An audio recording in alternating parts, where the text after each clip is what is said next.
I sat in a quiet European cafe while my phone vibrated with the chaos of home. My sister screamed through the speaker that the police were arresting a stranger inside my house. I did not scream back. I simply delivered the truth that froze my family in place. I told them that the house was not mine anymore, as I had sold it 2 weeks ago. My name is Lennon Nixon. I am 34 years old, living in the stark, gray-skied reality of Philadelphia. And for as long as I can remember, I have been the invisible infrastructure of my family. I am not Asian, though people often associate the trope of the dutiful, self-sacrificing eldest daughter with immigrant families in the Nixon household. However, this dynamic was purely a product of convenient neglect.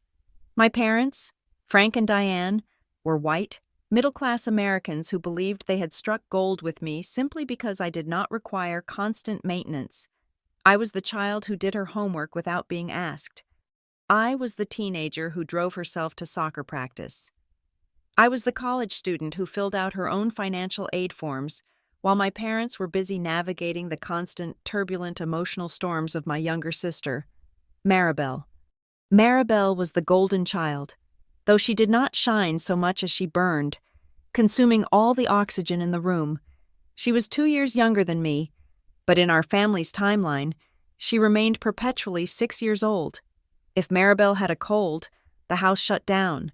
If Maribel had a breakup, we spoke in hushed tones for weeks. If I had a crisis, I was expected to solve it, file it away, and show up for dinner with a smile. My parents called me the strong one. They wore my independence like a badge of honor, bragging to their friends at the country club about how Lennon was a rock, how Lennon never asked for a dime. They did not understand that a rock is only hard because it has calcified under pressure. They did not see that my silence was not peace. It was a survival mechanism. I worked in logistics for a pharmaceutical supply chain, a job that required precision, foresight, and an ability to manage disasters before they happened. It paid well, and because I had spent my 20s eating cheap noodles and declining expensive bachelorette trips, I had saved a significant amount of money. While Maribel was bouncing between finding herself in art schools and accumulating credit card debt that my father quietly paid off, I was building a fortress. Buying my house was the single proudest moment of my life. It was a renovated row house in a gentrifying pocket of Philadelphia, with exposed brick walls and wide plank oak floors that creaked with character. I remember the day I signed the papers. It was a Tuesday in November, and the sky was a bruised purple over the city skyline. I sat in the title office and wrote a check for $62,000 as a down payment. My hand shook, not with fear, but with an overwhelming sense of possession. This was mine. The ink on the page was a declaration of sovereignty. For the first month, the house was my sanctuary. I bought a velvet sofa in deep navy blue, the kind of furniture you cannot have when you live with messy people. I set up a home office in the second bedroom with a view of the street below, where the city buses hissed and sighed. I drank my coffee in silence at 6 in the morning, savoring the fact that no one was going to burst in demanding attention or money. But then came the housewarming party. I had hesitated to invite them. I knew, deep down, that exposing my sanctuary to the Nixon family dynamic was dangerous. But the guilt, ingrained in me since childhood, won out. I invited them for a Sunday brunch. My mother walked in first, carrying a store-bought quiche. She did not wipe her boots. She walked straight onto my new rug, her eyes scanning the high ceilings and the custom light fixtures. "Oh, Lennon," she said, her voice pitching up in that way that meant she was calculating something. "This is immense. It is so much space. It is 1,500 square feet. Mom," I said, taking her coat, "it is a standard row house." "But for one person?" She wandered into the living room, running a hand over my bookshelf. "It feels a bit cavernous, does it not? I mean, what are you going to do with 3 bedrooms? You are single." "I have an office," I said, trying to keep my voice neutral, "and a guest room." My father came in next, clapping me on the shoulder with a force that was meant to be affectionate but felt heavy. "You did good, kid. You really did good, although I look at this place and I think about your sister. You know she is living in that basement apartment in Fishtown? The one with the damp problem? My stomach tightened. Maribel chose that apartment. Dad, she liked the proximity to the bars. Well, sure, but she is struggling, he said, accepting a mimosa from me without saying thank you. It is hard for her. She is not like you. You have that corporate brain. Maribel is a creative soul. The world is harder on people like her. Maribel arrived an hour late. She did not bring a gift. She brought a chaotic energy that immediately made my spacious living room feel claustrophobic. She flopped onto my velvet sofa, kicking her shoes off and tucking her feet under her legs. "Must be nice," she said, looking around. "I can barely afford heat this month, and you are living in a mansion." "I worked 80-hour weeks for 5 years to buy this mansion, Maribel," I said. We know," she waved her hand dismissively. "You are the responsible one. St. Lenin. But seriously, this place is wasted on you. You are never even home. You are always at that office." The conversation over brunch shifted, as it always did, to Maribel's needs. She was thinking of going back to school. She was thinking of quitting her job at the bakery because the manager was toxic. She needed a break. She needed a safe space to figure things out. My mother looked at me across the table. Her eyes were soft, pleading, the look she used when she wanted me to sacrifice something for the greater good of the family. "You know, Lennon, it is lucky you have so much room here. It is a real safety net for the family." "It is my house, Mom," I said, setting my fork down. "Not the family headquarters." "Don't be selfish," my father said, his tone sharpening instantly. "We are just saying, you have been blessed. You have a good job, a big house. It is natural to want to share that stability. Family looks out for family." I looked at them. My mother, still beautiful but anxious. My father, blustering and protective of everyone but me. And Maribel, looking at me with a mixture of envy and entitlement. They did not see the mortgage payments I made every month. They did not see the nights I stayed up until 2 a.m. analyzing spreadsheets. They only saw a resource. To them, my house was not my home. It was an asset they could liquidate emotionally whenever Maribel hit a speed bump. "It is a shame to let that third bedroom just sit there collecting dust," my mother murmured, sipping her coffee. Maribel was saying just the other day how she cannot sleep in her place because of the noise. A few weeks in a quiet room would probably do wonders for her mental health. "I am not running a hotel," I said. The table went silent. Maribel's eyes welled up with instant, practiced tears. "I did not ask to move in. Lennon, God, you are so hostile. I just said it was nice here. You always think everyone is out to get you." "Lennon, apologize to your sister," my father commanded. "I will not," I said. That brunch was the turning point. I realized then that my purchase of the house had not earned their respect. It had only triggered their opportunism. They looked at my independence and saw a vacancy sign. The love they offered me was conditional. It was available only as long as I remained the silent provider, the one who gave without complaint. If I drew a line, if I claimed something for myself, I was hostile and selfish. In the weeks that followed, the comments continued. They were subtle at first, then overt. My mother would call and casually mention how Maribel's landlord was threatening eviction. My father would joke about how I had plenty of room for a roommate. They were chipping away at my boundaries, testing the lock on the door. They did not know that I was already watching them with the cold, detached eyes of a stranger. They thought I was the same Lenin who would eventually cave, sigh, and fix everything. But the moment I signed that deed, something had shifted in my blood. I had tasted ownership.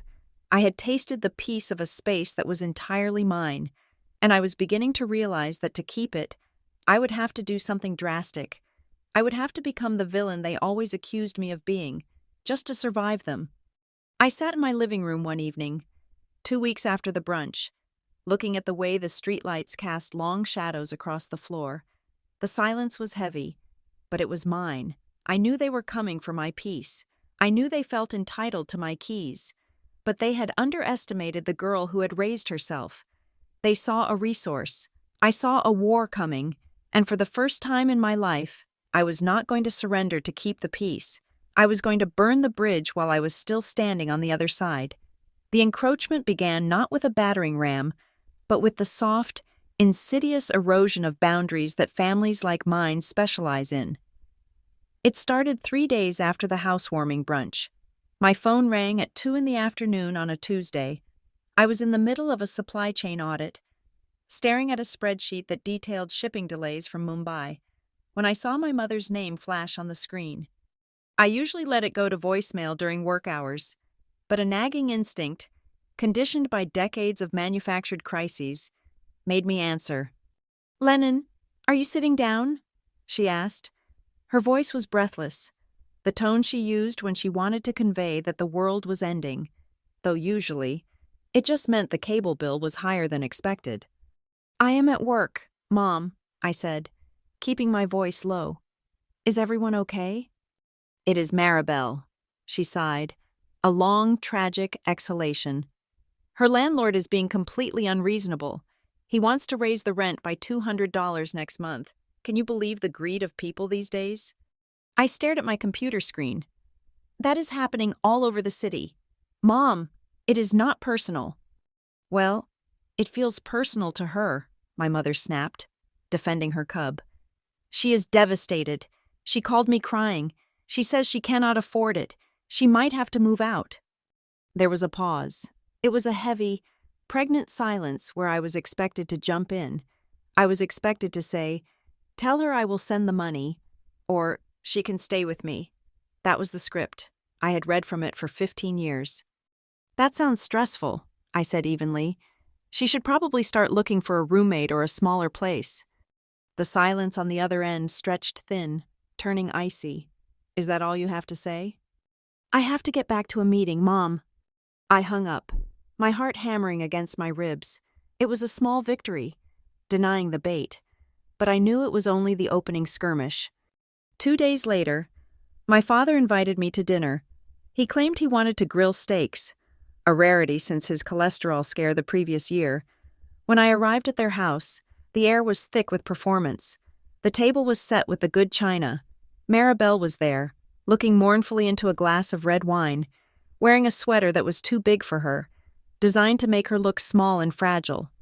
We ate in relative silence until the steaks were finished. Then, my father cleared his throat. He placed his knife and fork down with deliberate precision. "Lennon," he began, using his serious, head-of-the-household voice. "We have been talking. Your mother and I are very worried about your sister's situation. It is not safe for a young woman to be scrambling for housing in this economy." I took a sip of water, bracing myself. "She has a job, Dad, and she is 32 years old." "She is an artist," my mother interjected softly, her eyes wide and wet. "Her soul is different from yours. Lennon, she cannot handle the harshness of the world the way you can. You are armor. She is skin." "I am not armor, Mom," I said, feeling that old, familiar ache in my chest. "I am just tired." "We have a solution," my father said, ignoring my comment. "It makes the most sense logically and financially, since you have those 2 empty bedrooms, and Maribel needs a place to stabilize herself. We think she should stay with you, just temporarily, 6 months, maybe a year, until she gets her feet under her." There it was, the demand dressed up as a suggestion. I looked at Maribel. She did not look at me. She was tracing the rim of her wine glass, waiting for me to accept my burden. "No," I said.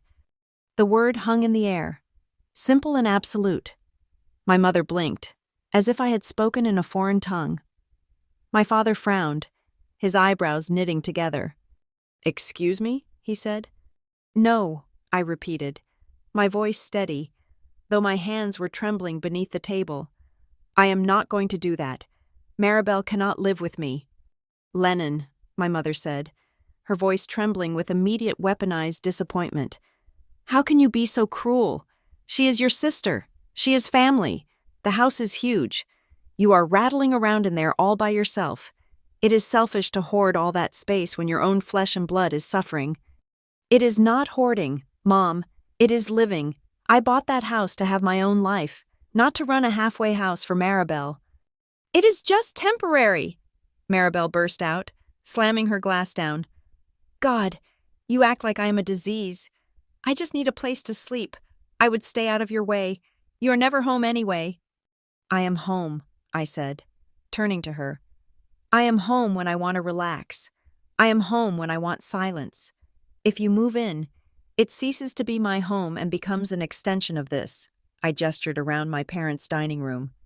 This dynamic where I am the resource and you are the consumer. My father's face turned a mottled shade of red. That is enough. I did not raise you to be transactional. Lennon, we are a family. We help each other. When you were in college, who paid for your car insurance? Who helped you move into the dorms? I paid you back every single cent for that insurance, I reminded him. And I paid for my own tuition. Do not rewrite history to make me owe you this.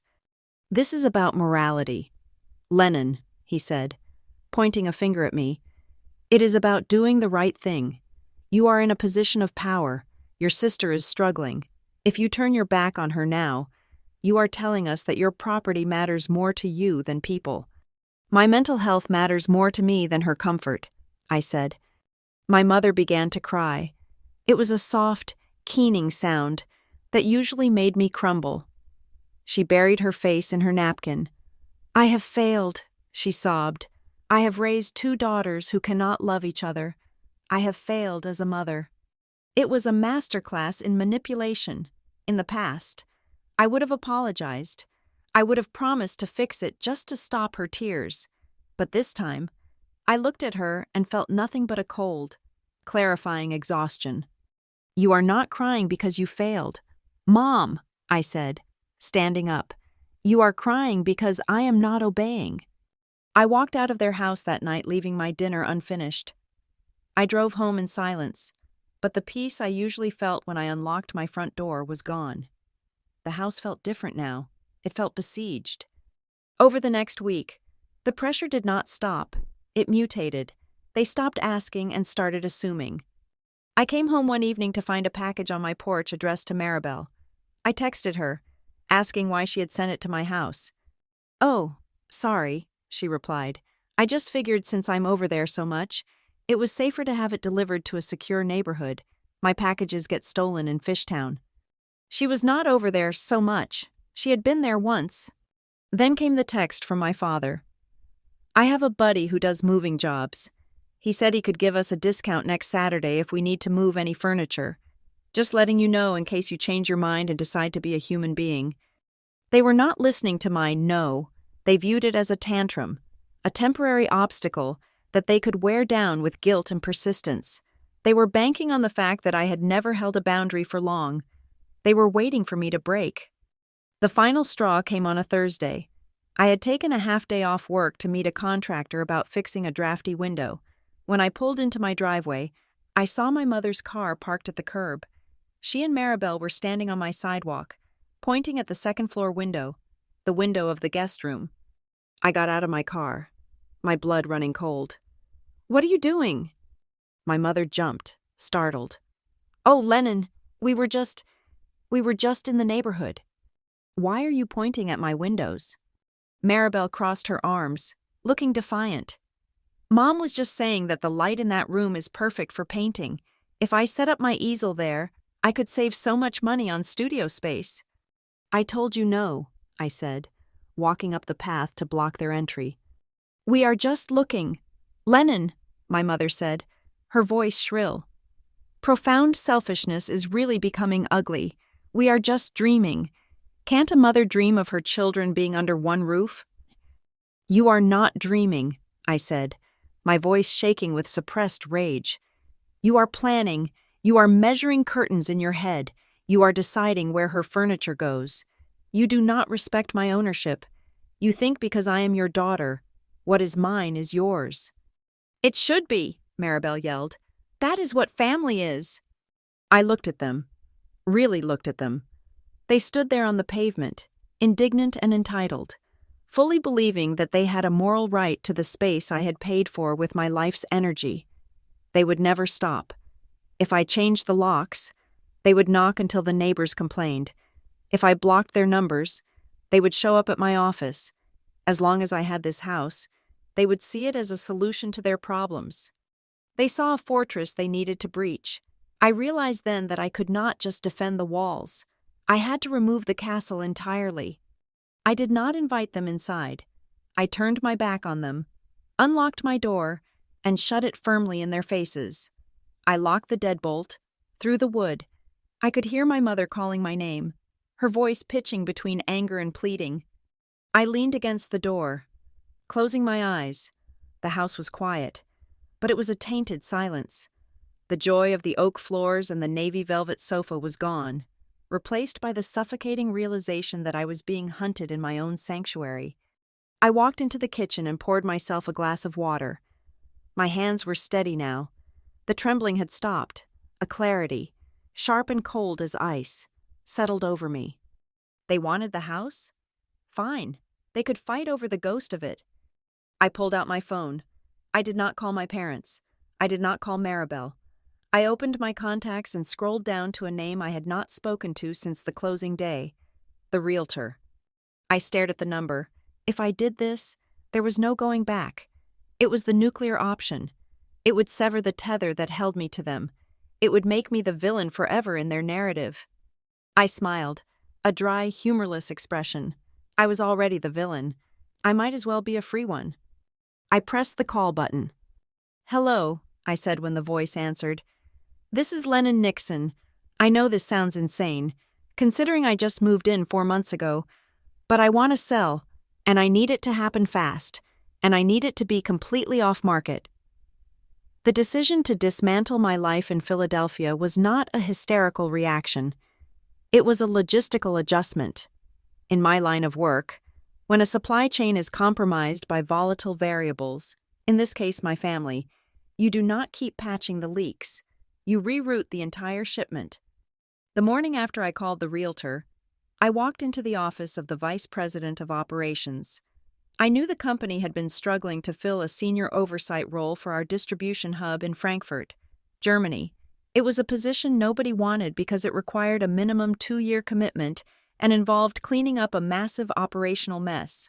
It was unglamorous, isolating, and required a person who had no reason to rush home for Thanksgiving. I told him I would take it. I told him I could be on a plane in 14 days. He looked at me as if I were a guardian angel, unbeknownst to him that I was actually a refugee seeking asylum from my own bloodline. The paperwork was signed before lunch. With the job secured, the house became the final variable to solve. I met with the realtor, a man named Elias, who wore sharp suits and asked very few questions. At a coffee shop 3 neighborhoods away from my home, I was paranoid about being seen. If a neighbor saw a for sale sign, they would mention it to the postman, who might mention it to Mrs. Gable down the street, who played bridge with my mother. Information in the suburbs travels faster than light. "I need this to be a pocket listing," I told Elias.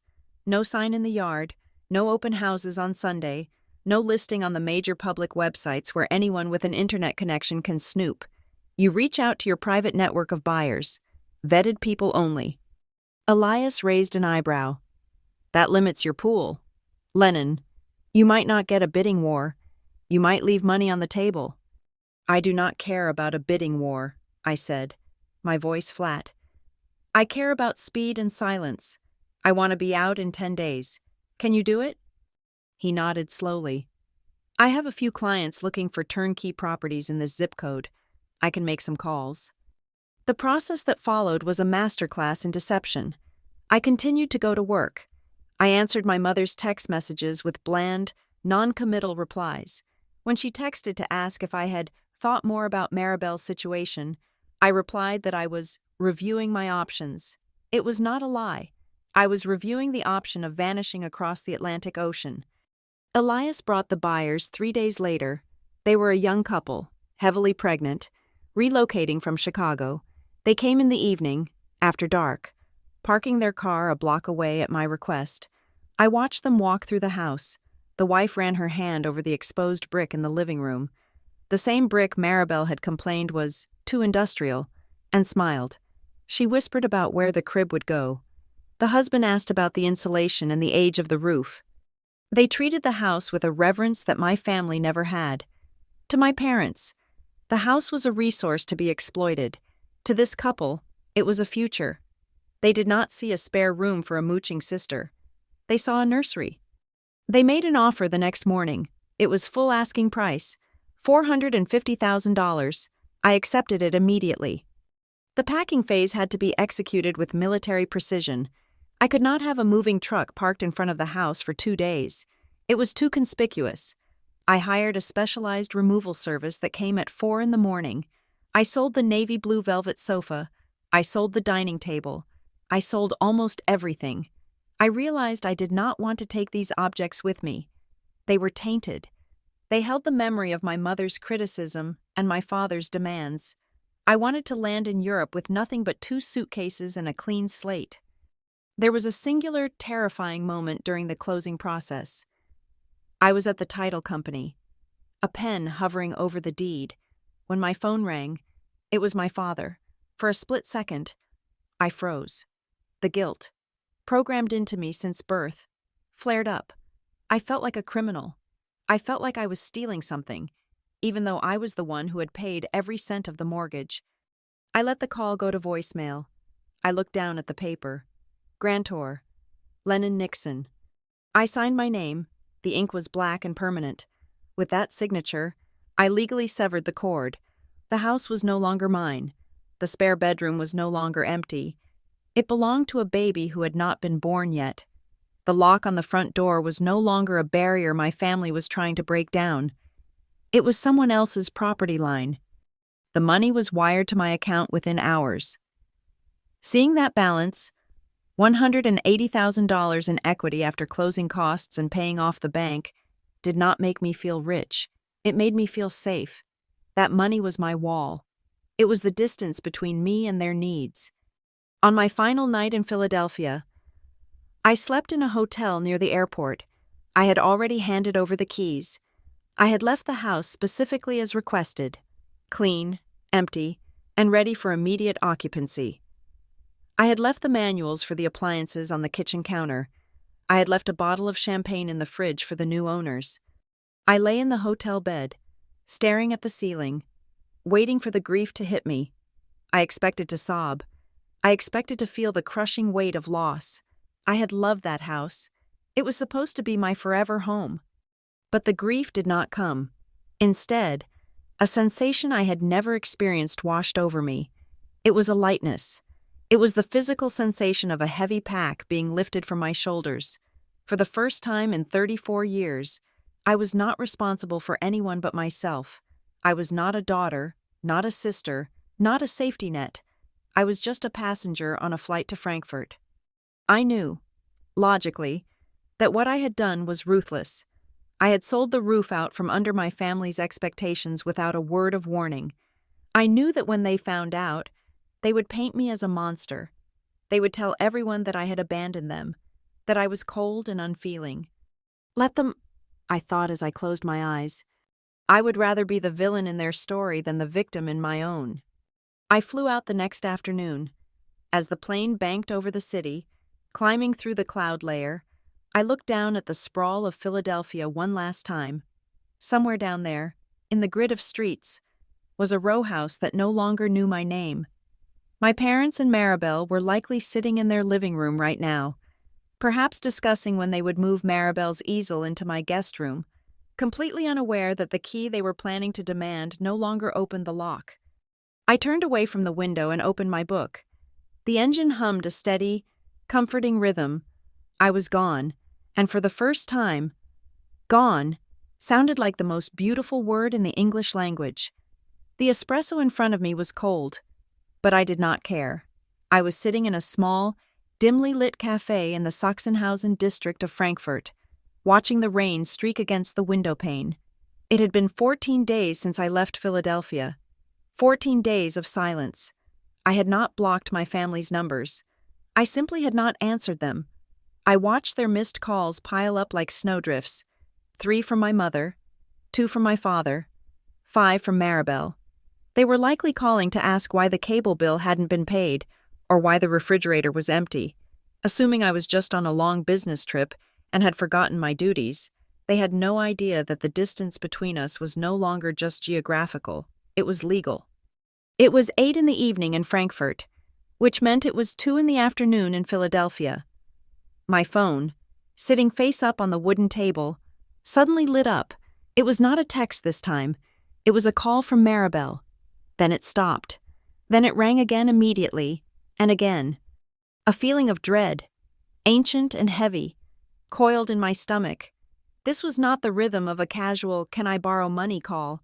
This was the rhythm of a catastrophe. I picked up the phone. "What?" I said, my voice raspy from disuse. "Lennon. Oh my God. Pick up. Pick up." Maribel's voice was a shriek, distorted by bad reception and pure hysteria. I could hear heavy background noise, men's voices, static, the distinct crackle of a radio. "I am here. Maribel, calm down. What is happening?" "They are arresting us," she screamed. "Lennon, tell them. You have to tell them right now. There are cops everywhere." I sat up straighter, the cafe around me fading into a blur. "Who is arresting you? Where are you?" "I am at the house," she sobbed. "I am at your house. Me and Jason. We just brought the first few boxes over, and we were just unlocking the door, and suddenly this alarm went off. And then these people showed up screaming, and now the police are here with guns. Lennon, they have guns." My blood turned to ice. "You are at the house?" "Yes, Mom gave me the key. The emergency key you gave Dad. We were just moving in like we talked about. And now these people are saying we broke in. Tell them, Lennon, tell them I am your sister." I closed my eyes. The image was crystal clear in my mind. My parents, in their infinite entitlement, had taken the spare key I had entrusted to them for fires or floods, a key I had forgotten to retrieve in my haste, and they had handed it to Maribel. They had simply overruled my no. They had decided that my property rights were inferior to their desire to solve Maribel's housing crisis. They had sent her there, expecting her to just settle in, forcing me to deal with the fait accompli when I returned. "Maribel," I said, my voice trembling with a mix of fury and disbelief, "put the police officer on the phone." "What? No, just tell me what to say." "Put him on the phone, Maribel, now." I heard a scuffle, the sound of the phone being fumbled, and then a deep, authoritative male voice came on the line. "This is Officer Miller, Philadelphia Police Department. To whom am I speaking?" "This is Lennon Nixon," I said, forcing my voice to be steady, channeling every ounce of corporate authority I possessed. "I am the woman my sister is trying to call. Ma'am, we have 2 individuals here, a female and a male, who were apprehended inside the residence at 4 and 12 Maplewood Drive. They triggered a silent alarm. The female claims she is your sister and that she has permission to reside here. Can you confirm this?" I took a breath. This was it. The moment the bridge burned. "Officer, the woman is my sister," I said clearly. "However, she does not have permission to be there. More importantly, I cannot give her permission to be there." "And why is that, ma'am?" "Because I do not own that house anymore." There was a pause on the line. "Say again?" "I sold that property," I said, articulating every syllable. "Closing was 14 days ago. The deed was transferred. I'm currently in Germany. If there are people inside that house claiming to be the owners, they are the owners. My sister is trespassing." The officer was silent for a moment, processing this. "Hold on 1 second. I heard him muffling the phone against his chest. I could hear Maribel screaming in the background. "What did she say? Give me the phone. She will tell you." The phone was passed back to Maribel. "Lennon, what did you tell him? Why are they grabbing Jason?" "Maribel, listen to me," I said, my voice cold and hard. "I sold the house." "What?" she laughed, a frantic, wet sound. "Stop it. This isn't funny. Stop playing games just to punish me. Mom said you were just being dramatic." "It is not a game," I said. "I sold the house 2 weeks ago, The keys were handed over to the new owners. You just broke into a stranger's home using a stolen key. No. Her voice dropped to a whisper. No, you didn't. You wouldn't. I did. Ask the police to check the title. You are lying, she screamed, the sound tearing through my speaker so loud that a woman at the next table looked over at me in alarm. You are a liar! Mom! Mom! Tell her to stop! There was a sudden shuffling sound, and then my mother's voice burst onto the line. She must have arrived at the scene, or Maribel had merged the call. Her voice was breathless, panicked, but laced with that familiar tone of command. Lennon! What on earth is going on? The police are handcuffing Jason. Tell them to stop this instant. Tell them it is a misunderstanding. We just wanted to move Maribel's things in before it rained. Mom, I said, I sold the house. Don't be ridiculous, my mother snapped. We discussed this. You are going to Europe for work. The house is sitting empty. Maribel needs... I am not debating this. Mom, I cut her off. I am stating a fact. I sold the house. I signed the papers 14 days ago. The money is in my bank account. The people standing there looking terrified are the legal owners. You sent Maribel to break into their home. You what? My mother's voice faltered.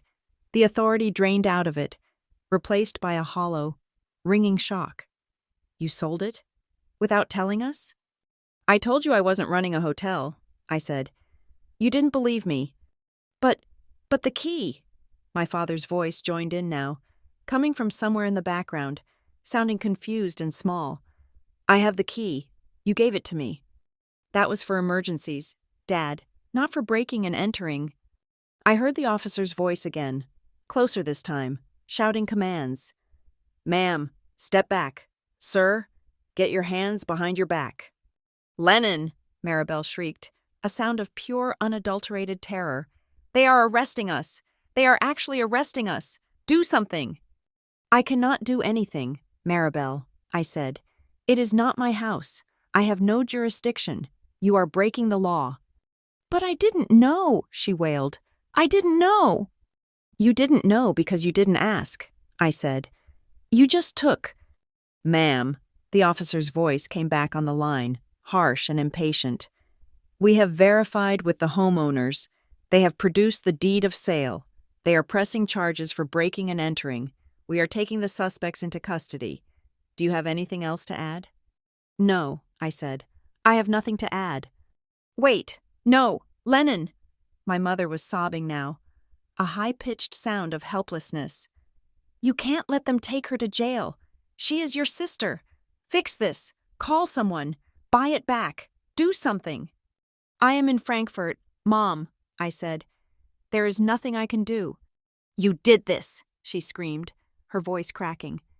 You set a trap for her. You evil, selfish. The line went dead. The officer must have hung up the phone. I sat there in the cafe, staring at the black screen of my mobile. My hand was shaking, not from fear, but from the adrenaline dump of the confrontation. The silence that rushed back in was deafening.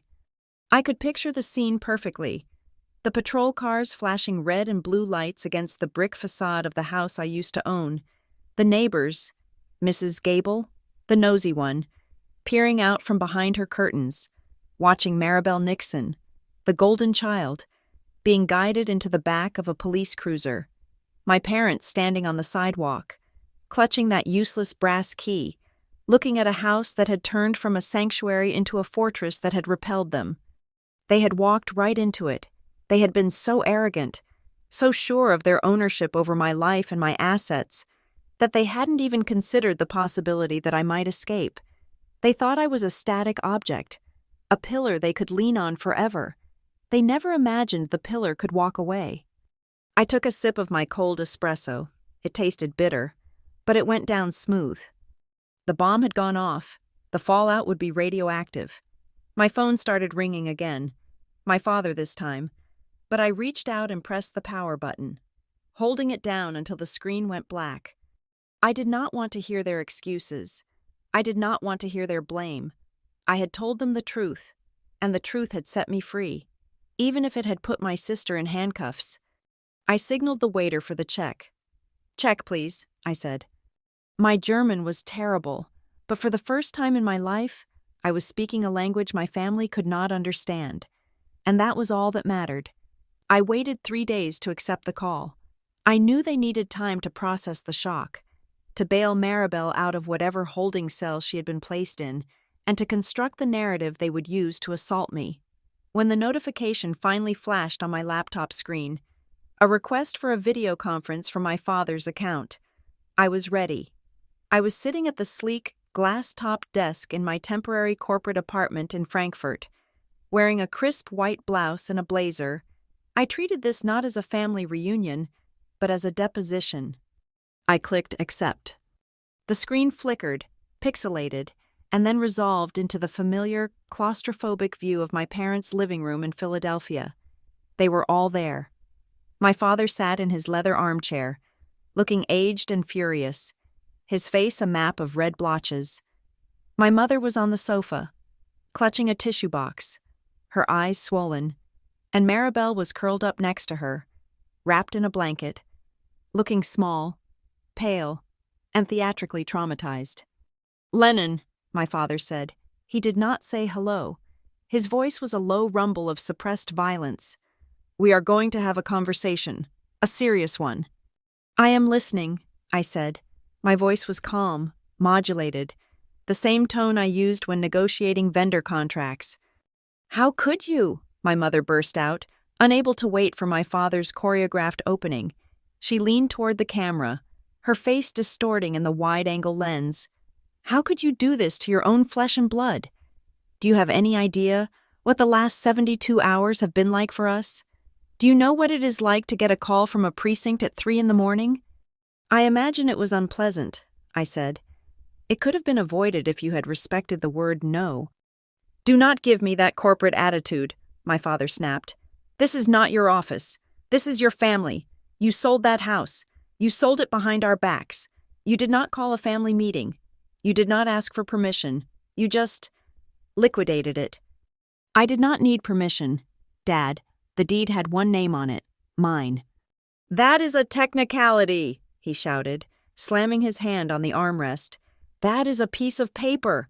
That house was more than just an investment. It was the family's safety net. It was the backup plan.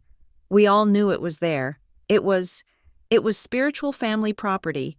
We all felt safe knowing you had that space. By selling it without consulting the committee of this family, you stole from us. You stole our security."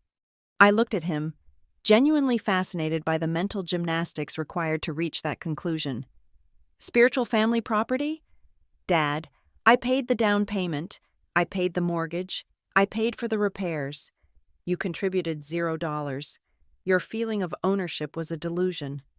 "It was an understanding," Maribel cried out, her voice cracking. She pulled the blanket tighter around her. "We had an understanding. Lennon, you were the one who made it into big corporate America. You were the one with the money. The unspoken rule was that you hold the assets, and we share in the stability. That is how families work. You don't just pull the rug out because you get a job in Germany." "I didn't pull the rug out. Maribel, I sold my own rug. You were trying to stand on it against my will." "I was humiliated," she screamed, tears spilling over instantly. "They put me in handcuffs. Lennon, in front of the neighbors. Mrs. Gable was watching. They took my mugshot. I have a record now. Breaking and entering. Burglary. Do you know what that does to my reputation? I can't get a job with that on my background check." "You didn't have a job before the background check," I pointed out. "You did this to me," she wailed, turning her face into my mother's shoulder. "Mom, tell her. She set me up. She knew I was coming." "Lennon," my mother said, stroking Maribel's hair while glaring at the camera with a look of pure venom. "Your sister is right. You knew we were discussing her moving in. You knew it was the plan. By selling the house secretly, you laid a trap. You wanted this to happen. You wanted to punish her." "I wanted to leave," I corrected her. "I wanted to sever ties with a dynamic that was draining me dry. If I had told you I was selling, what would have happened? Be honest." My mother hesitated. We would have discussed it. We would have found a solution. No, I said. You would have guilt-tripped me. You would have sabotaged the sale. You would have moved Maribel in the night before the open house and refused to leave, forcing me to evict my own sister.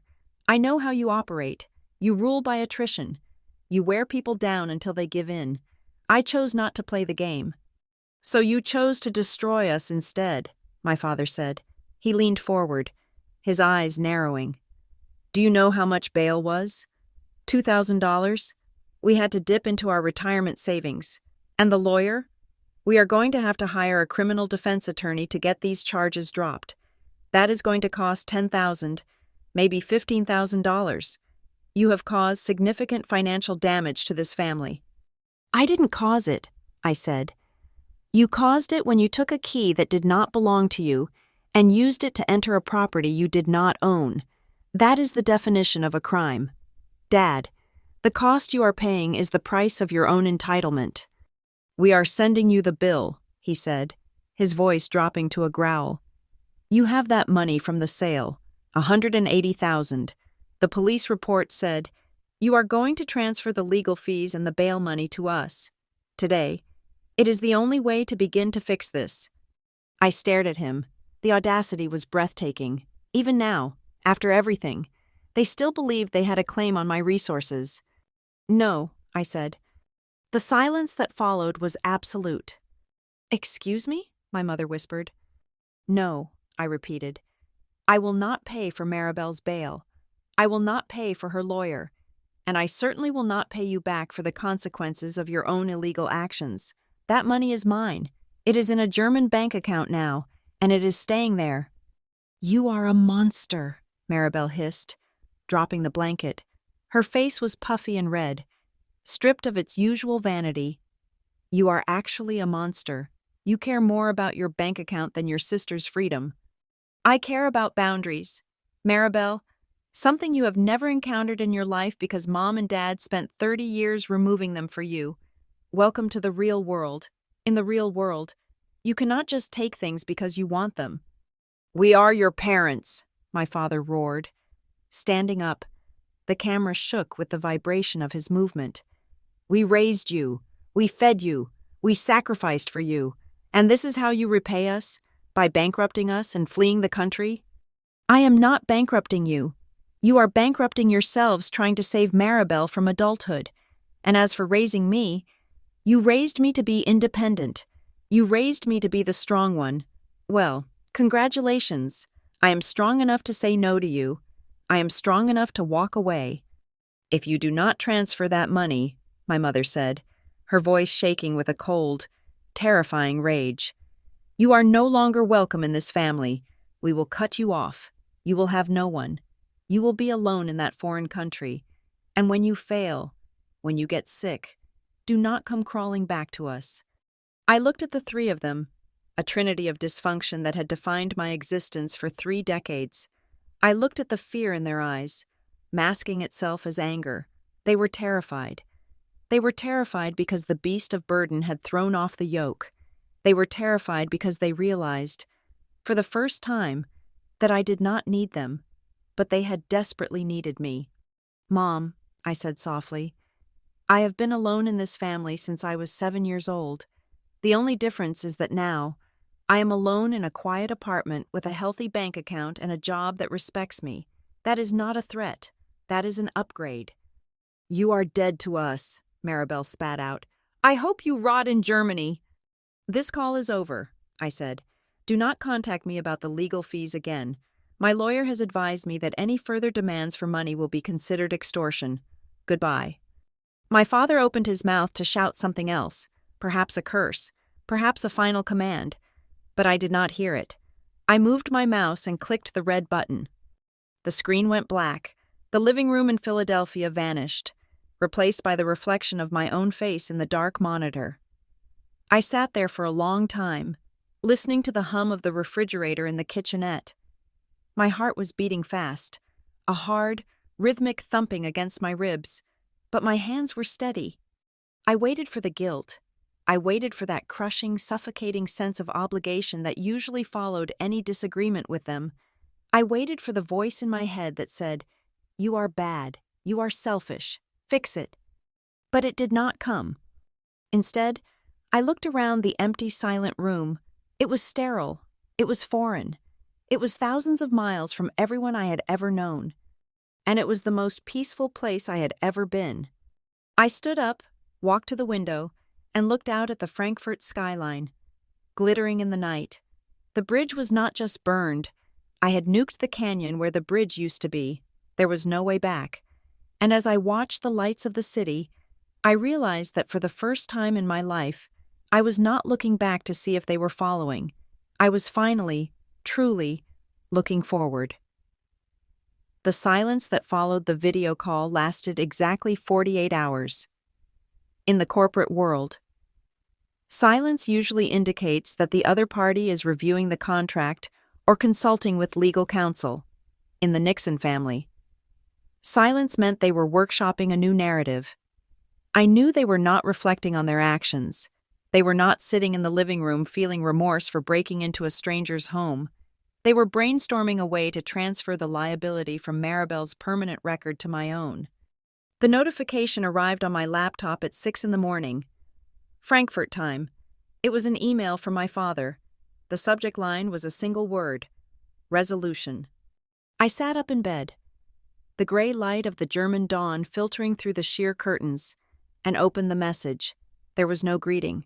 There was no inquiry about my health or my job. There was only a short paragraph of text and an attachment. The email read, "Lennon, after speaking with a family attorney, we have found a way to de-escalate this situation without ruining your sister's future. It requires a simple administrative correction on your part. Please sign the attached affidavit, notarize it, and return it to us by the end of the business day.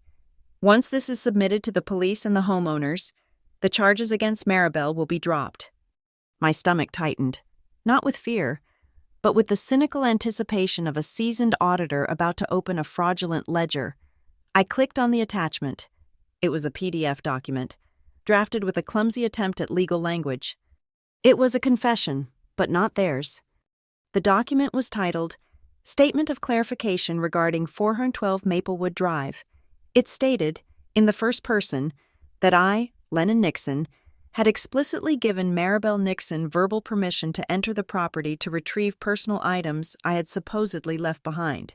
It claimed that I had failed to inform my sister that the closing date had been moved up, resulting in a regrettable miscommunication where she entered the home believing it was still in my possession. I read it twice. I read it a third time to make sure I was not hallucinating. They were asking me to lie, but it was worse than a lie. They were asking me to go on legal record and state that I was the incompetent one, the negligent one, the one who had caused this chaos. They wanted me to tell the Philadelphia Police Department and the new owners, people who had paid nearly $500,000 for a secure home, that I had effectively authorized a break-in due to my own scatterbrained scheduling. I reached for my phone. I did not want to email them. I needed to hear them say this. I needed to hear the vocal frequency of their delusion. My father answered on the first ring. "I see you got the email," he said. His tone was brisk, businesslike, as if we were discussing a landscaping quote. "I am looking at it, Dad," I said, putting the phone on speaker and walking into the kitchenette to start the coffee machine. "Who wrote this?" "We had some help," he said vaguely. "A friend of a friend who knows the system. Look, Lennon, it is a clean solution. The police do not want to prosecute a domestic misunderstanding. It is a waste of their paperwork. If you confirm that you gave her permission but got the dates mixed up, the criminal intent vanishes. It becomes a civil matter, and since it is family, it goes away." "It becomes a civil matter?" I repeated, watching the dark coffee drip into the carafe. "Dad, do you understand what this document says? It says I authorized entry into a home I no longer owned. That makes me liable. The new owners could sue me for harassment or negligence." "They won't sue." My mother's voice chimed in from the background. She was on the extension. "They are a nice young couple. We met them at the precinct. They just want to feel safe. If they know it was just a sisterly mix-up and not a random burglary, they will drop it. You are overthinking it. as always. I am not overthinking it. Mom, I am reading the text. You want me to perjure myself. It is not perjury, she insisted, her voice rising in pitch. It is protecting your sister, Lennon. She is facing a felony charge. Do you understand that? A felony. She will never get a decent job.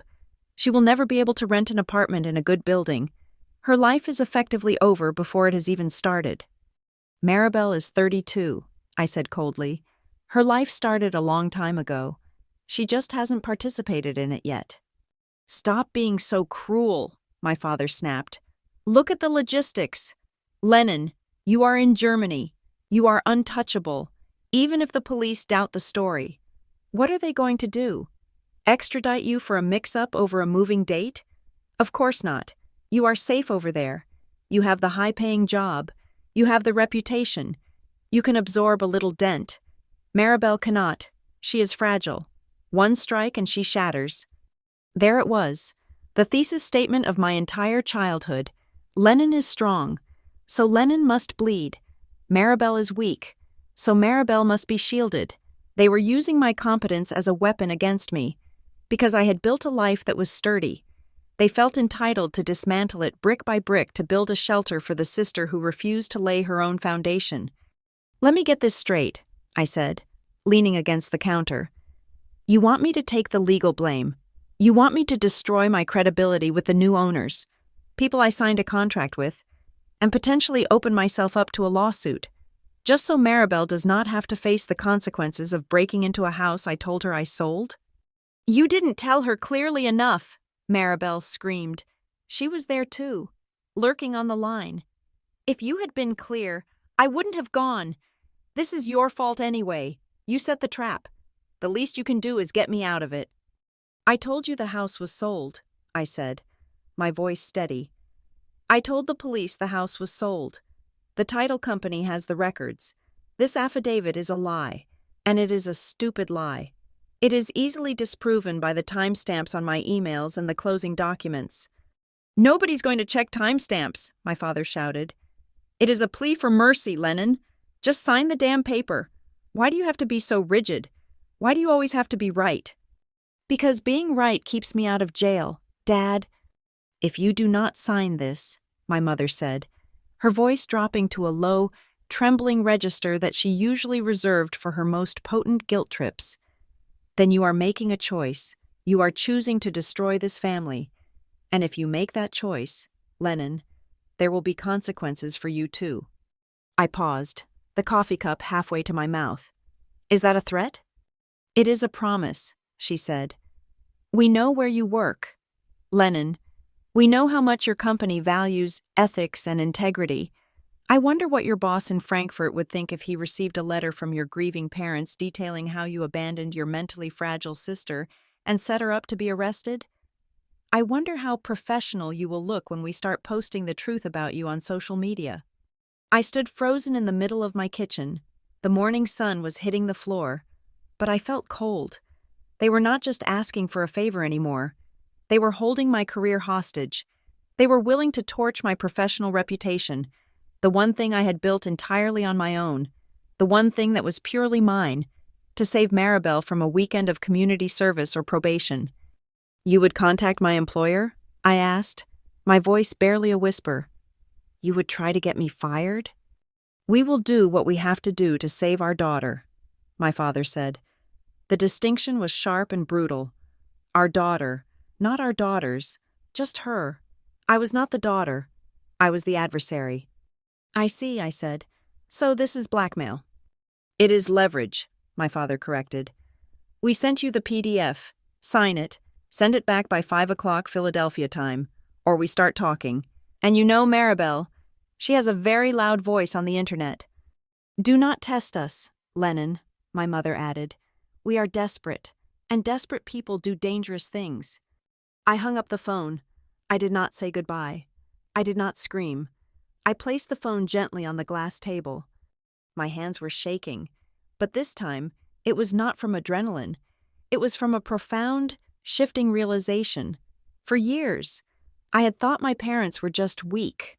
I thought they were enablers who loved too much but lacked discipline. I had viewed them with a sort of pitying frustration. But I was wrong. They were not weak. They were predatory. They were willing to cannibalize one child to feed the other.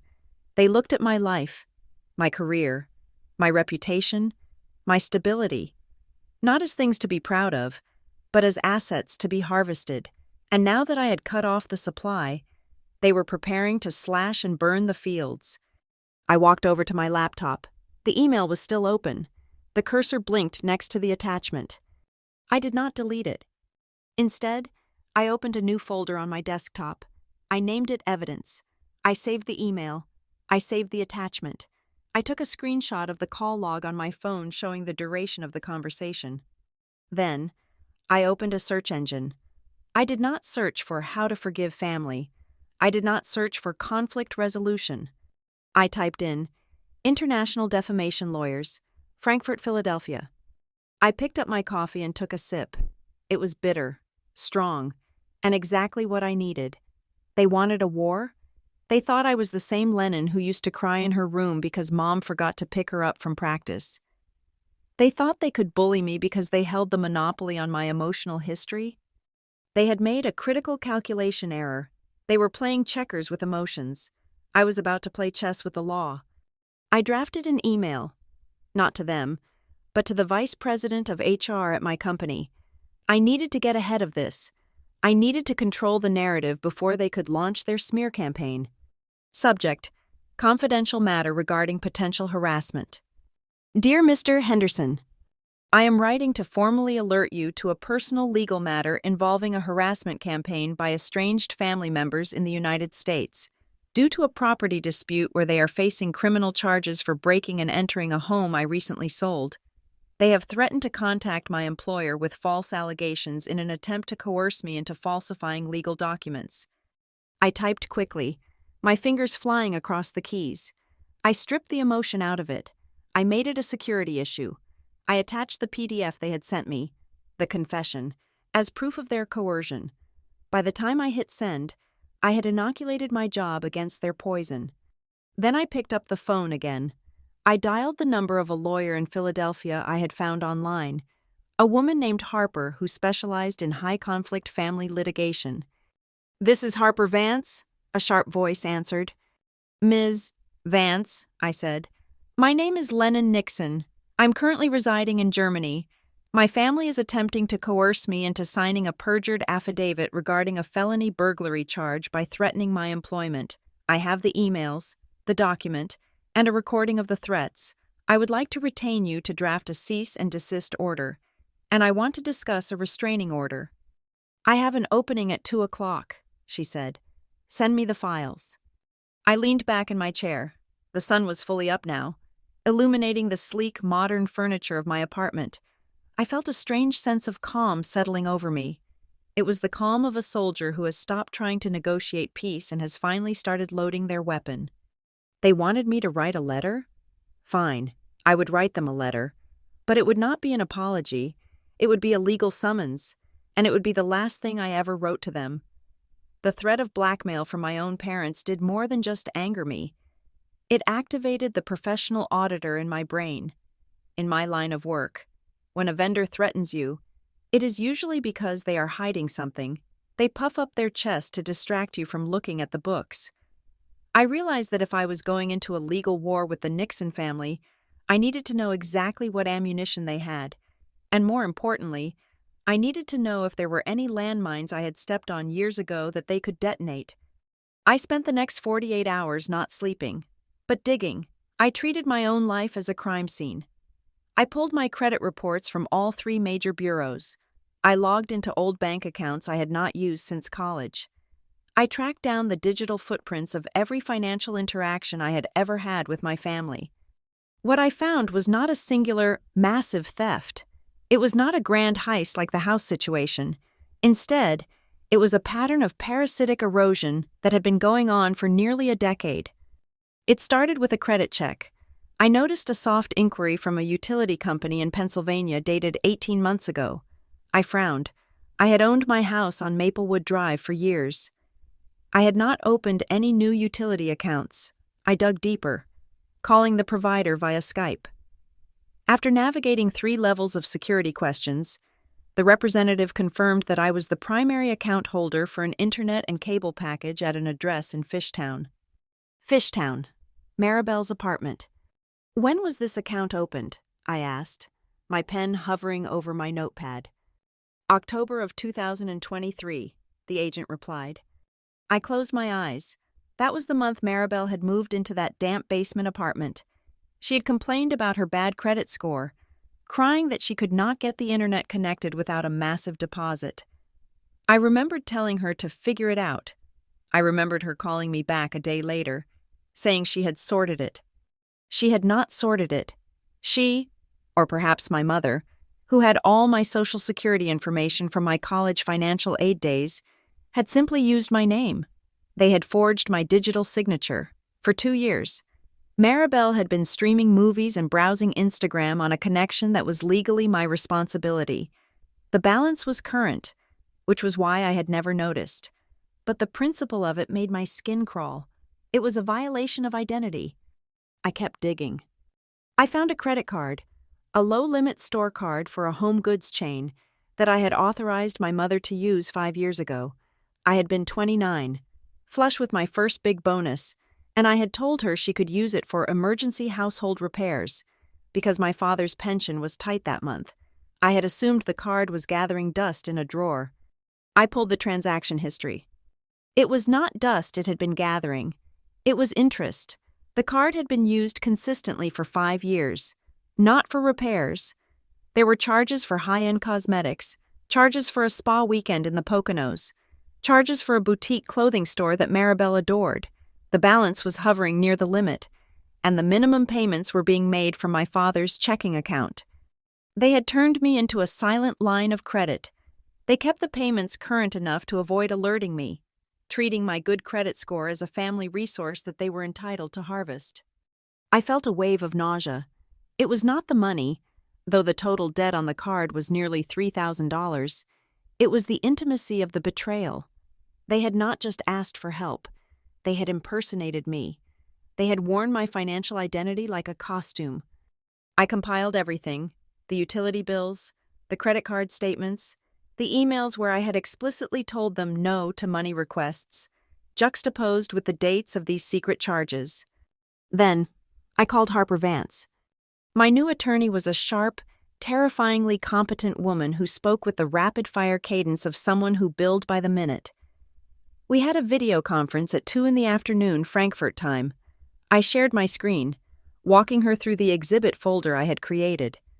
This is identity theft, Lennon, Harper said, leaning in to look at the Comcast bill. Textbook, in Pennsylvania. This is fraud.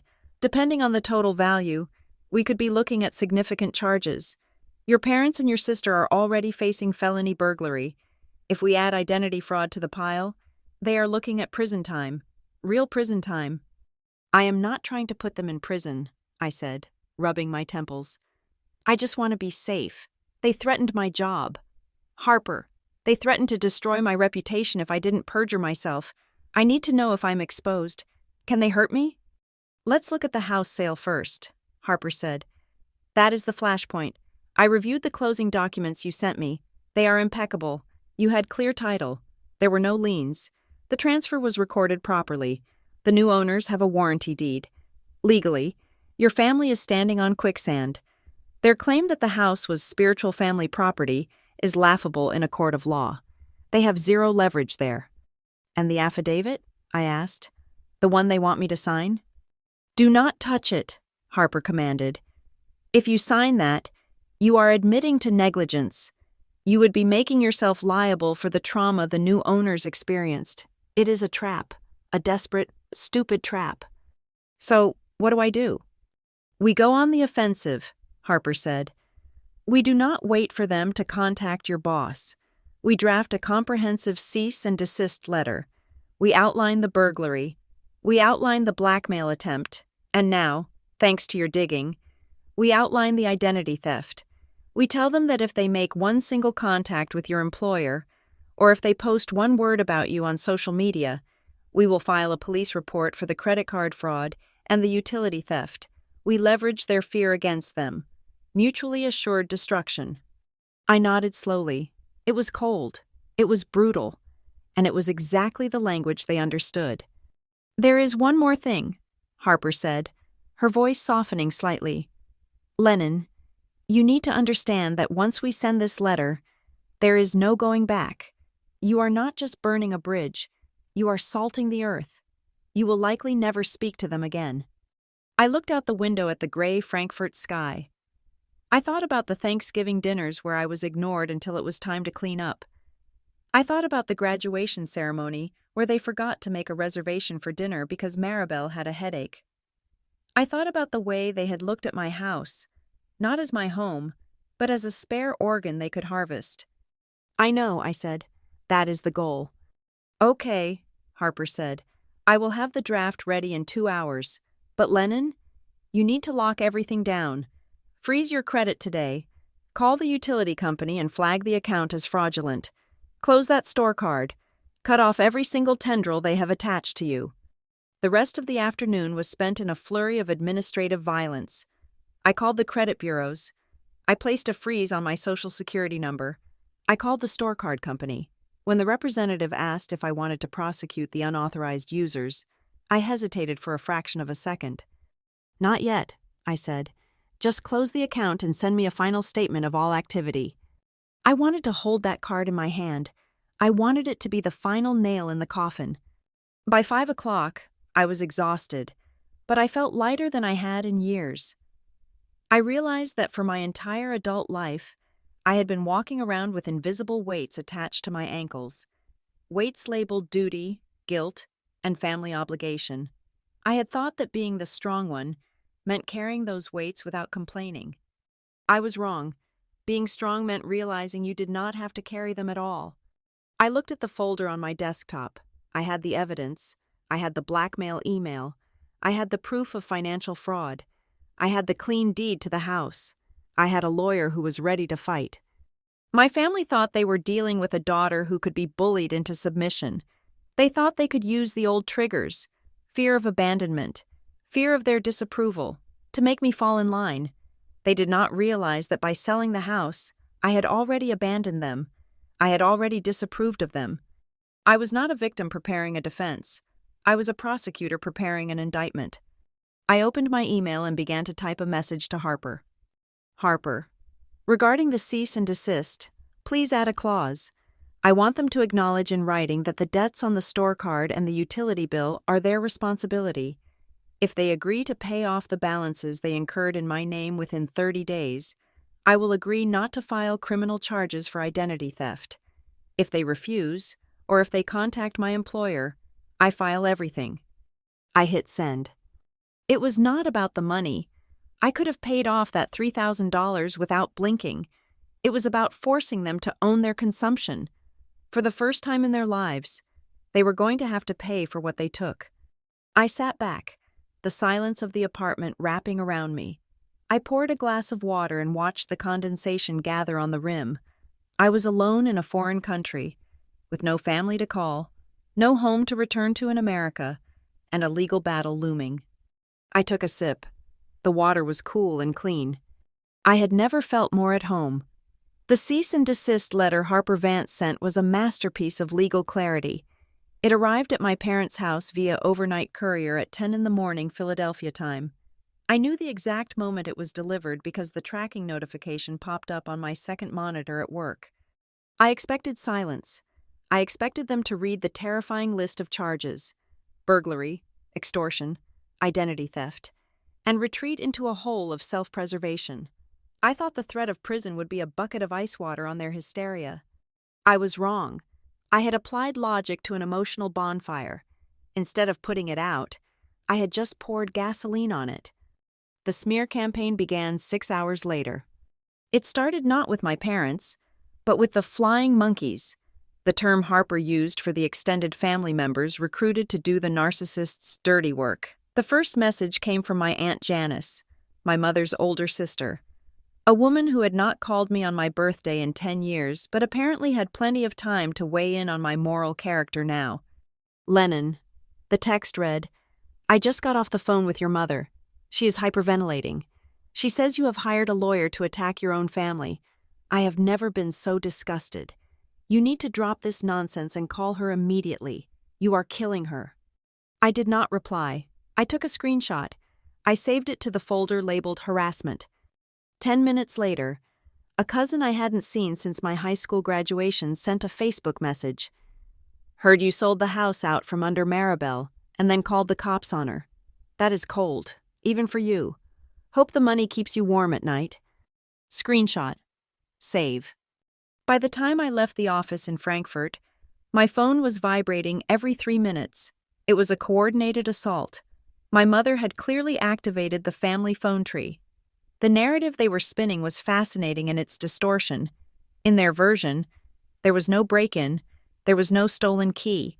There was only a confused, innocent sister trying to move into a house she had been promised, and a cruel, wealthy, expatriate sister who had set a trap to humiliate her. I was the villain. I was the cold-hearted corporate robot who cared more about property values than blood. I went back to my apartment, poured a glass of wine, and sat down to monitor the situation. I did not block them. Harper had advised against it. "Let them talk," she had said. "Every text, every post, every voicemail is evidence. Do not interrupt an enemy when they are making mistakes." And they were making mistakes, huge ones. At 8 in the evening, Maribel went nuclear. She posted a photo on Instagram. It was a selfie of her, tear-stained, looking fragile and broken, captioned with a long, rambling essay. "I have been debating whether to share this," she wrote, "but I cannot stay silent anymore. My heart is shattered. To think that the person you looked up to your whole life could turn around and have you arrested just for a misunderstanding. It breaks me. I am facing legal charges because my own sister decided to sell her house without telling anyone, and then treated me like a criminal when I went to pick up my things. I am homeless, traumatized, and alone. Be careful who you trust, even if they share your DNA. Some people sell their souls for a paycheck in Europe." She didn't tag me directly, but she didn't have to. Everyone in our circle knew exactly who she was talking about. The comments started rolling in immediately. "Stay strong. Hun, karma will get her. That is despicable. I am so sorry. Who does that to family? Unbelievable." Then, my mother joined the fray. She shared Maribel's post on Facebook, adding her own commentary. "A mother's heart breaks to see her children at war. We tried to raise them with love, but sometimes greed takes over. Please pray for our family as we deal with this betrayal."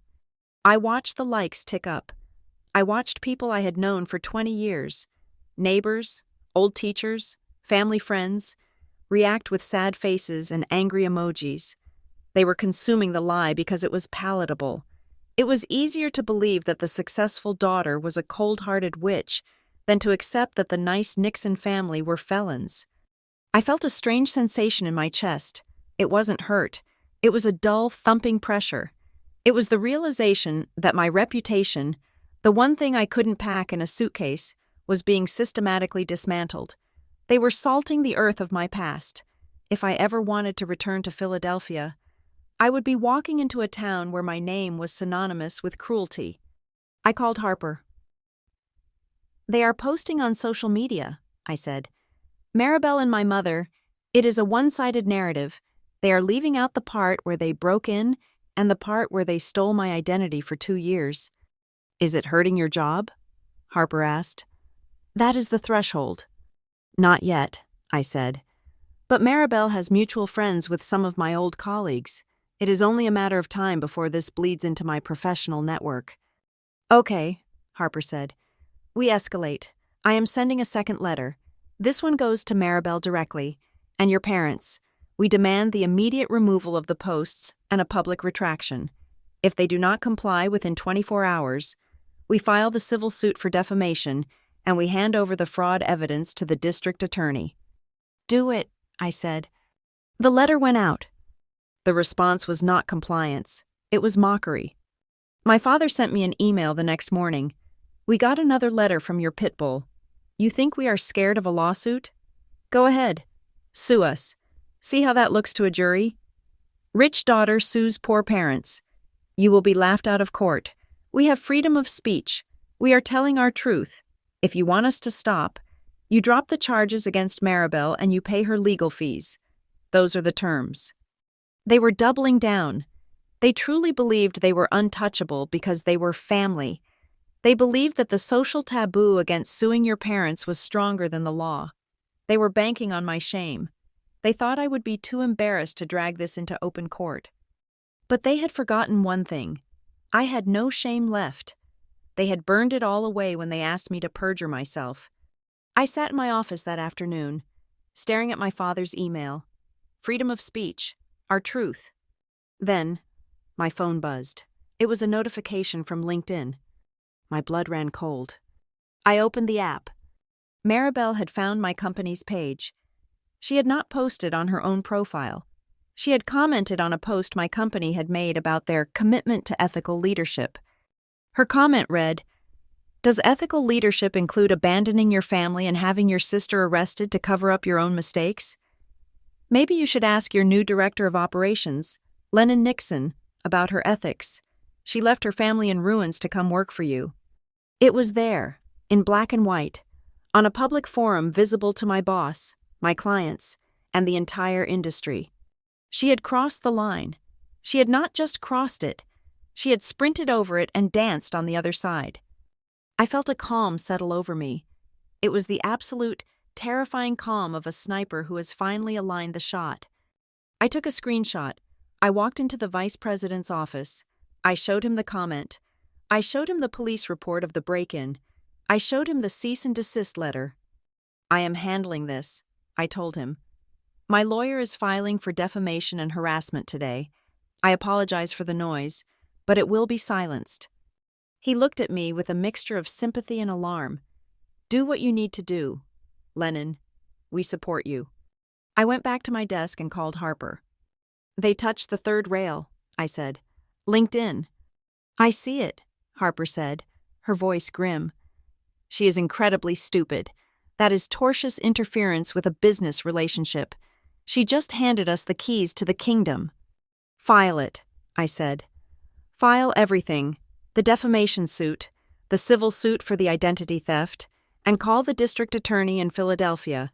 Tell them I am ready to cooperate fully with the prosecution for the burglary, and tell them about the credit card fraud. I want to press charges, all of them." "Lennon," Harper said, pausing, "you know what this means? Once the DA has the credit card evidence, your parents will be arrested, not just Maribel, your mother and father. They will be booked. They will be fingerprinted." I looked at the screenshot of Maribel's comment. I looked at the text from my Aunt Janice calling me disgusting. I looked at the years of financial abuse, the emotional manipulation, the way they had treated me as a vending machine with a pulse. "I know," I said. "They are going to say you are sending your parents to prison," Harper warned. "They sent themselves to prison," I said. "I am just the one turning on the lights." "Okay," Harper said. "I am filing now." I hung up the phone. The rest of the day passed in a blur. I worked, I answered emails, I attended meetings, but in the back of my mind, I was counting down the hours. I knew how the system worked. Harper would file electronically, the police would be notified, warrants would be issued. It was 8 in the evening in Frankfurt when my phone rang. It was my father. I stared at the screen. I knew why he was calling. The bluster was gone. The arrogance was gone. He was calling because the police were at the door, or maybe they had just left. I let it ring. It rang 4 times. Then it went to voicemail. Then my mother called. Then Maribel. I let them all ring. Finally, a text came through from my father. It was not a demand. It was not a threat. It was 5 words, written in a panic that transcended the digital screen. "Police are here. Call off." I looked at the message. Call off, as if I were holding a dog on a leash, as if I had the power to stop the consequences of their own actions. I typed a reply, my thumbs moving slowly and deliberately over the glass screen. "I warned you to stop. You chose to escalate. This is out of my hands now. Talk to your lawyer." I hit send. Then, I did something I should have done 10 years ago. I went into my settings. I scrolled down to the bottom of the contact list. I selected block contact for my father. I selected block contact for my mother. I selected block contact for Maribel. The silence that followed was instant. It was heavy. It was absolute. I walked to the window of my apartment and looked out at the city of Frankfurt. I was an orphan now. I had made myself one. The guilt tried to rise up, tried to tell me that I was a bad daughter, that I had destroyed my family. But then I remembered the LinkedIn comment. I remembered the spiritual family property. I remembered the stolen credit card. I hadn't destroyed my family. I had just stopped letting them destroy me. The war was over. I had dropped the bomb. Now, all that was left to do was survive the fallout. The video conference screen was divided into 4 quadrants. A digital courtroom that spanned 2 continents and 3 time zones.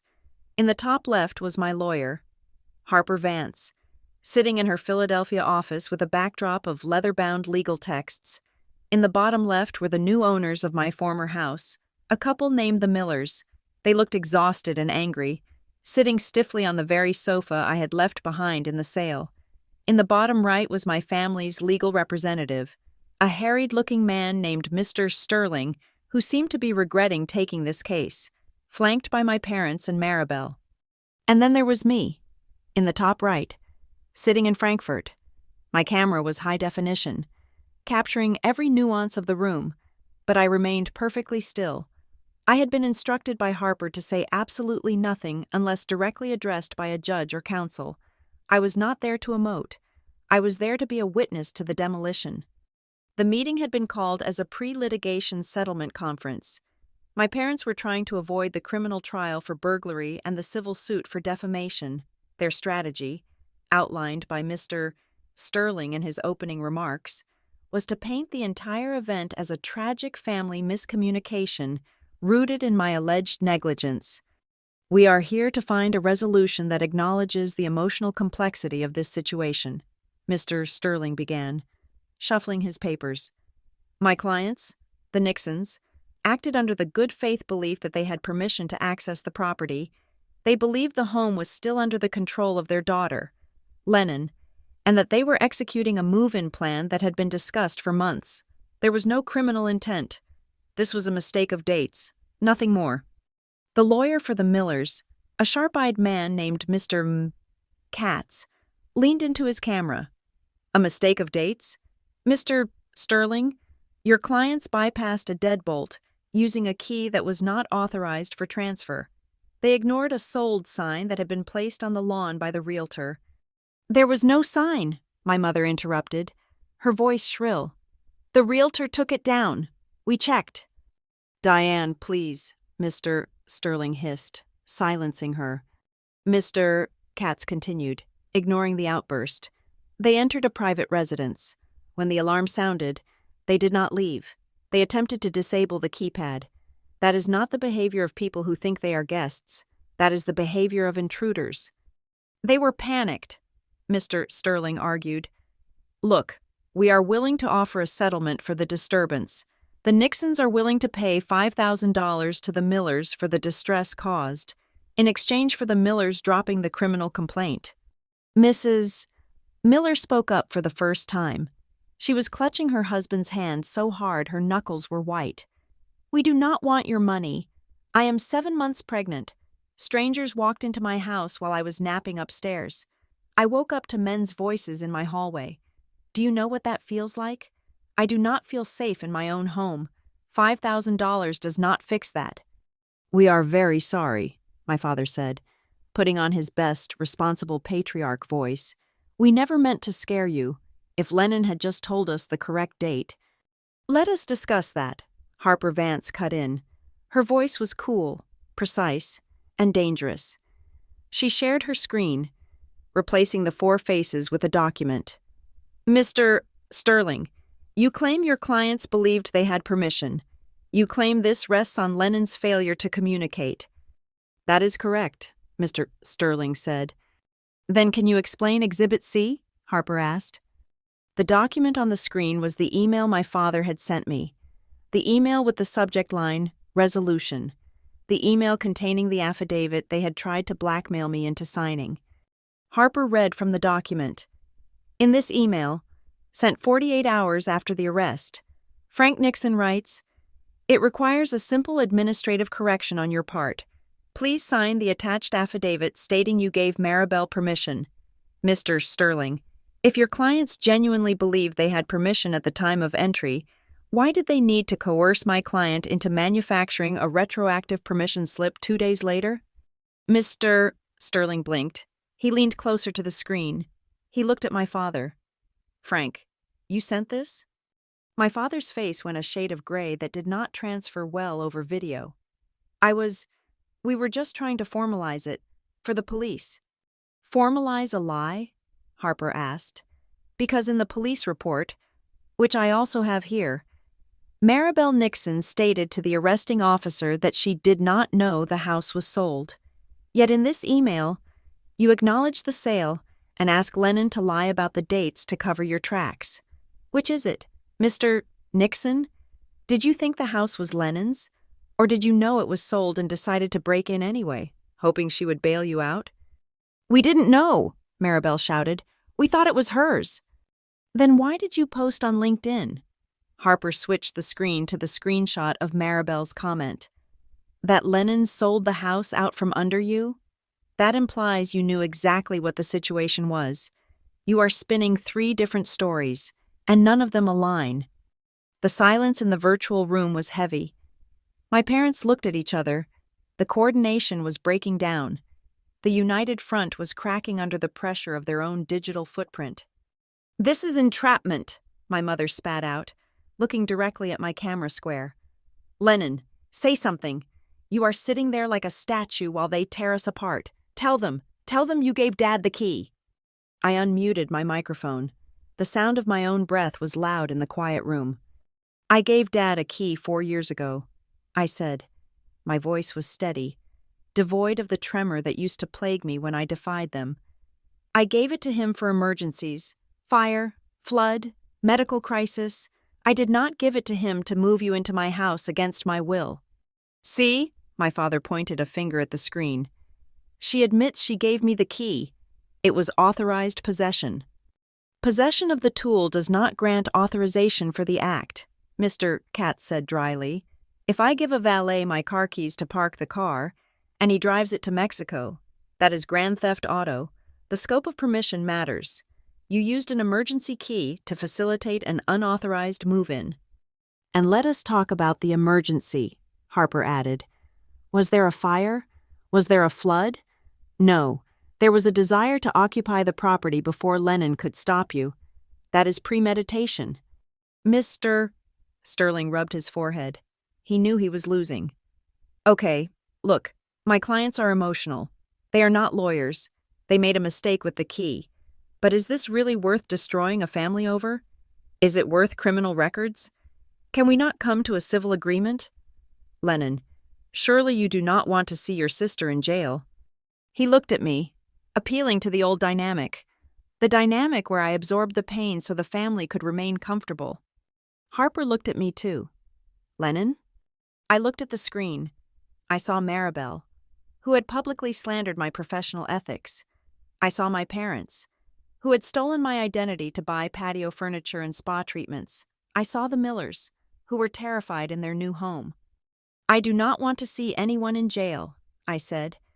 "But I do not want to see innocent people terrorized. And I do not want to be blackmailed. The Millers deserve justice, and I deserve to be left alone." "We are family," my mother wailed. "We share blood." "And you also share my credit score," I said. The room went dead silent. Harper nodded. She pulled up the final document, the credit card statements, the utility bills, the timeline of unauthorized charges totaling nearly $3,000.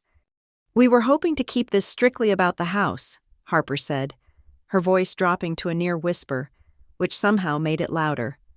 "But since you brought up family values and character, we must address the pattern of behavior. We have evidence that Diane and Frank Nixon have been using Lennon's identity to secure credit and utilities for Maribel Nixon for over 2 years without her consent. This establishes a pattern of disregarding Lennon's property rights and legal boundaries. Mr. Sterling looked at the new document. He looked at the total amount. He looked at my parents. His face hardened. He realized he had been lied to by his own clients. "You said this was a one-time misunderstanding," Sterling said to my father, his microphone not quite muted enough to hide the anger in his voice. "You didn't tell me about the credit cards." That is a separate issue," my father stammered. "We were paying it, mostly." "It goes to credibility, Frank," Sterling snapped. "It goes to intent." Mr. Katz, the Miller's lawyer, crossed his arms. "This confirms it. These are not confused relatives. These are people who believe they are entitled to other people's property. My clients will not be accepting the settlement. We are proceeding with the prosecution for burglary. We want a restraining order included in the sentencing. And we are proceeding with the civil suit for defamation," Harper added. "And unless the identity theft is resolved immediately, we will be filing a police report for that as well." My mother burst into tears. Real tears this time. Not the manipulative weeping she used to get her way, but the terrified sobbing of a woman watching her world collapse. "Lennon, please, stop this. We are your parents." "Then act like it," I said. "Parents protect their children. You preyed on me." "We are done here," Mr. Katz said. "We will see you in court." The Millers disconnected. Their quadrant went black. "Mr. Sterling," Harper said, "I suggest you advise your clients to start saving their money. They are going to need it for bail, not for settlements. We have no further business." "Wait!" Maribel screamed. "Lennon, you can't leave. You can't just hang up." I looked at her one last time. She looked so small. The entitlement had been stripped away, leaving only fear. For a second, I felt a phantom twinge of pity, but then I remembered the LinkedIn comment. I remembered the feeling of being hunted in my own life. "I can," I said. "I already have." I moved my mouse to the Leave Meeting button. "Lennon," my father shouted. I clicked. The voices cut off instantly. The faces vanished. I was back in my Frankfurt apartment, surrounded by the quiet hum of the city. I sat there for a long time, staring at the blank screen. My hands were not shaking. My heart rate was steady. It was over. The truth had been placed on the table, cold and undeniable.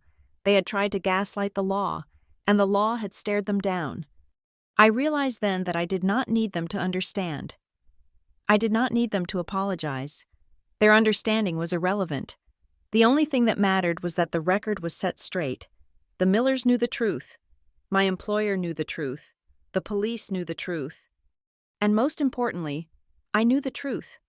I closed my laptop. I stood up and walked to the kitchen. I made myself a sandwich. It was a mundane act, simple and routine, but as I ate it, standing by the window, watching the German trains glide silently on the horizon, it tasted like victory. I was no longer the defendant in their drama. I was the free woman in my own life. The aftermath of the video conference was not an explosion. It was a slow, suffocating implosion. In the movies, the villain is usually defeated in a dramatic showdown with shouting and tears. But in the legal world, defeat looks like paperwork. It looks like bank transfers. It looks like the quiet, humiliating dismantling of a lifestyle built on someone else's spine. The fallout began 72 hours after I disconnected the call. My lawyer, Harper Vance, received the notification that my parents and Maribel had accepted a plea deal. The evidence was too overwhelming, and the risk of a felony trial was too great. To avoid prison time, Maribel pleaded guilty to misdemeanor criminal trespassing. My parents pleaded guilty to accessory charges. The punishment was not a jail cell, which in some ways would have been easier for them because they could have played the victim. Instead, the punishment was financial and social. The two things they valued most. They were ordered to pay restitution to the Millers in the amount of $8,000 for the damage to the lock, the alarm system, and emotional distress. They were also hit with legal fees that spiraled upwards of $20,000. For a couple that had spent the last 5 years using my credit card to buy luxuries, This was a death blow. I learned later, through the grapevine of a cousin who had finally seen the truth and apologized to me, that my father had to cash out a significant portion of his 401k to cover the costs. He had jeopardized his own retirement to save face, and in the end, he saved neither. The social consequences were even more severe. The defamation suit Harper filed did not just silence them, it exposed them. As part of the settlement to drop the civil suit, they were required to post a public retraction on the same social media platforms where they had smeared me. I remember sitting in my office in Frankfurt, sipping a sparkling water, and looking at the screenshot Harper sent me.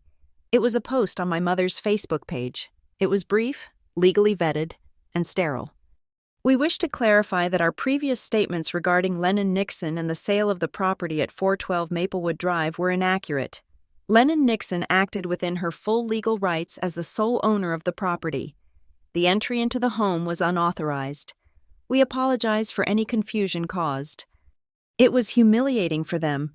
The comments section, once filled with prayers and support, had turned silent.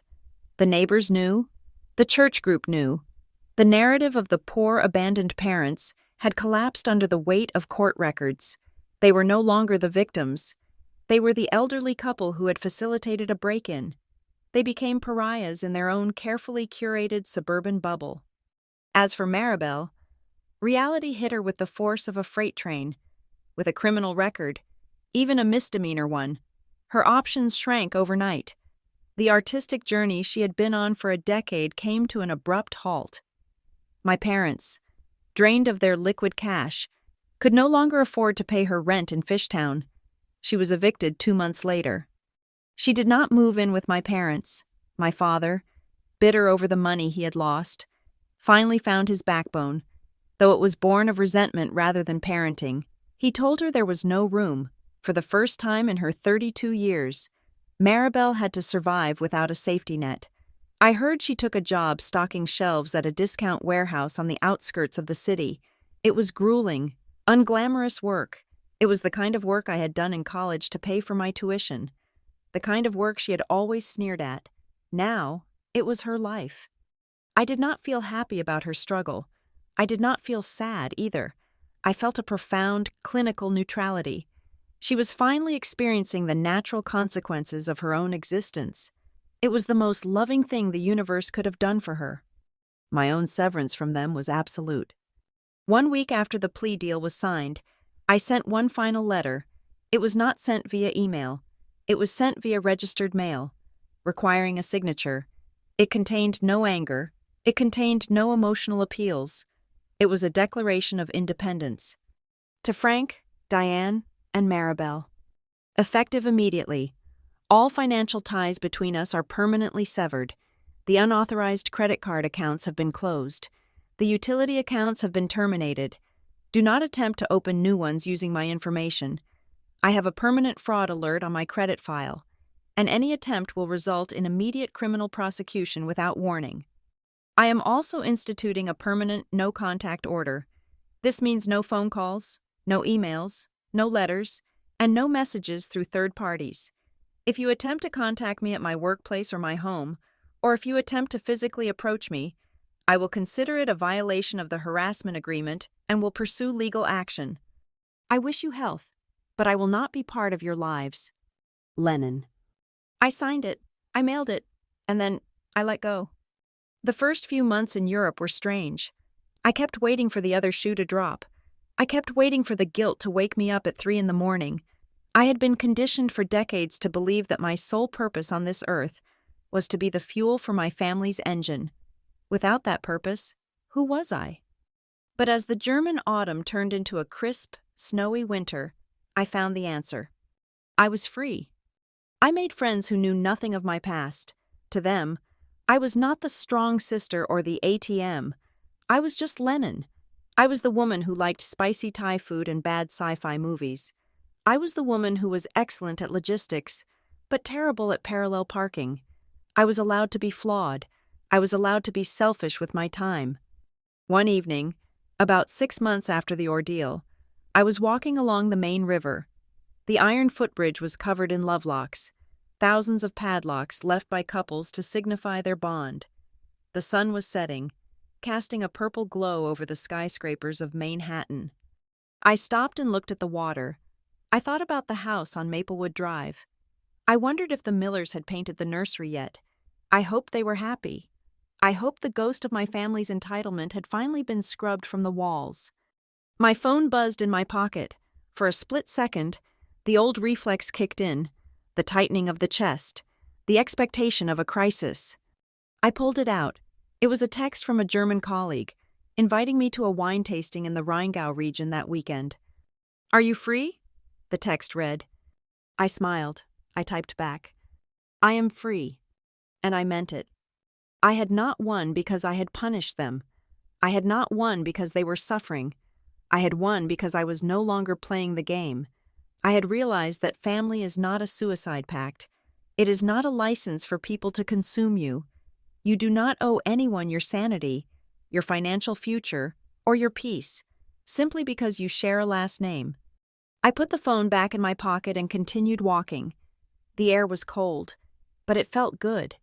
It felt like my own air, filling my own lungs, fueling a life that finally completely belonged to me.